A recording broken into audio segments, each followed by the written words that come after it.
We made the decision in that car that day that our guys were going to be handing out these packets. How did we assure that that was going to happen? I could mandate it. This is a directive, right? You guys on every single OD run are going to hand out this packet. Would I have got compliance? Maybe. Maybe I would have. They were going to check a little box in our EMS reporting database stating they handed out a packet. If I made it a directive from the chief, we're going to do this. Well, I wasn't a chief at the time, captain. But if I said that we were going to hand these out on every single run, regardless of your thoughts, feelings on this issue, I would have gotten compliance maybe, but it would have been temporary because they would have done it because somebody told them to do it. So I didn't. I said, hey, here's a packet. Guys, when you guys show up on a run and you guys sense that there's a need, here's a resource for you to hand out. If you feel it's appropriate and you think it's something that's going to help, I want you to do this. I got some kickback, obviously. One gentleman called me, we'll call him George. George called me and he said, we're wasting our paper and our time, you know that? I said, maybe, George, maybe. I said, but if you feel the need, I want you to hand out the packet. Well, I'm just telling you, we're probably wasting our time. Maybe, George. If you feel the need, hand out the packet. We started tracking these, and we were getting about 65% compliance for the first month. That wasn't too bad. There were still 35% of the people who were not receiving the packet. That's okay. About 2 weeks into, we got our first phone call from a mother who said, I want to thank you guys. I received the phone call. She said, I want to thank you guys for handing out this packet. Because of this, we were able to go through here. We knew absolutely nothing. We got my son into recovery. That packet was helpful. I said, great. So what did I do with that information? Shared it with the entire department. Now, this isn't rocket science, but just to show you here over the course of the next couple minutes what happened. I shared that information with everybody else, and I shared who handed out the packet because I knew because it was in the run database. The next month, the percentages went up in the 70s. They slowly started to climb. When I released the dashboard every month showing our run statistics, I put it in there. How many packets are we handing out? What successes are we having?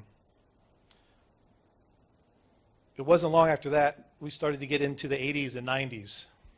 And then I get a phone call from an individual who says, hey, I want to thank you guys for handing me this packet. I got my girlfriend into recovery. I want to make sure the guy knows that this happened. Could you pass on the word for me that my girlfriend got into recovery? I met him in the parking lot of Mercy Fairfield Hospital, and he happened to be there transporting another patient. And I just walked up to him because I didn't know what to do, and he said, well, I got this packet. I said, yeah, I can tell him. I said, who was it? Do you remember his name? He goes, yeah, his name was George. I said, okay. So I call out George on the department, and I let him know, hey, this is what happened. Not long after that, George calls me. He goes, hey, Cap, we're out of packets. I need some more. We started to share the successes. They started to see that it was successful. The question was, I think when you were sharing that, it's like, what are we doing? Why are we doing this? The packet allowed us an entry point. It allowed us an entry point to start something. And so when the guys were leaving, whether or not they obtained a refusal or not, they were doing something right there, right? So before they left the house, they said, hey, we have this. If they were transporting the patient, they would give it to a family member. And they say, we got this. If you think there's a need, you think this is going to be helpful to you, I want to give this to you. So they felt like while they weren't doing much, they were doing something when they left the scene. It wasn't one of those, well, there's another one. Let's go back to the firehouse. It wasn't like that anymore because they were taking one step. As small as it was a step. That's what gave us the entry point to the culture change, the change in culture, I guess I should say. Since 2014 of August, when we started to hand out these packets, through September of this year, we've handed out over 600 of them. And that's just through the database. That's not the ones we handed out, events and things like that. That's 600 that are just documented through the EMS reporting system. we're now, often we see a greater than 100% compliance rate. Well, how can that be? Well, we're handing out more packets than we're responding to overdoses. Our guys now are handing out these packets on people who have a history of anything.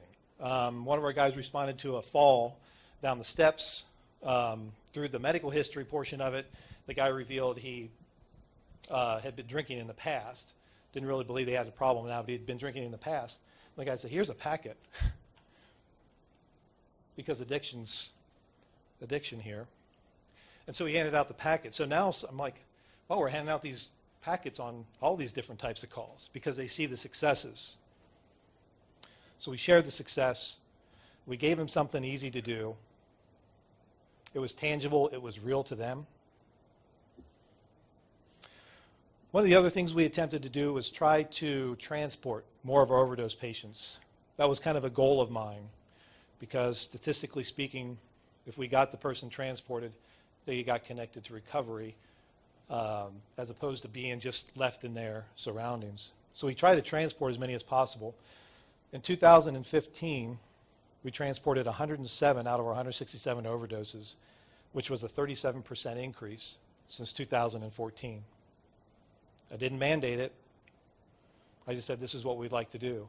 Because of the success we've had with the packets, the guys are buying in. A 37% increase in our transports.